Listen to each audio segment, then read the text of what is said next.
Hello everyone, I'm Meena Puppala. So ఈరోజు నేను మీకు చెప్పే టాపిక్ ఏంటంటే మోటివేషన్. What is motivation? అసలు మోటివేషన్ వల్ల బెనిఫిట్స్ ఏంటి? నిజంగా మోటివేషన్ మనం తెచ్చుకోవచ్చా? అది ఎన్ని రోజులు ఉంటుంది? సో ఇలాంటి థింగ్స్ అని నేను బ్రీఫ్గా ఎక్స్ప్లెయిన్ చేస్తాను. మీరు డీటెయిల్డ్గా మోటివేషన్ గురించి తెలుసుకోవాలంటే ఆల్రెడీ ఫుల్ లెంత్ వీడియో ఒకటి ఉంది, మోటివేషన్ వర్సెస్ డిసిప్లిన్ అని, మీరు దాన్ని చూడొచ్చు. సో మోటివేషన్ ఏంటంటే which is very important. Motivation అనేది చాలా చాలా ఇంపార్టెంట్. మనం ఏదైనా వర్క్ స్టార్ట్ చేయడానికి కానీ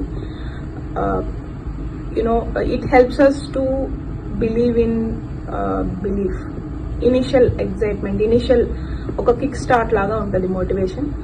బట్ అది రోజు ఉండదు. Not like you can't feel motivated everyday మనం మోటివేషన్ అయితే ఫీల్ అవ్వలేం. అది వెరీ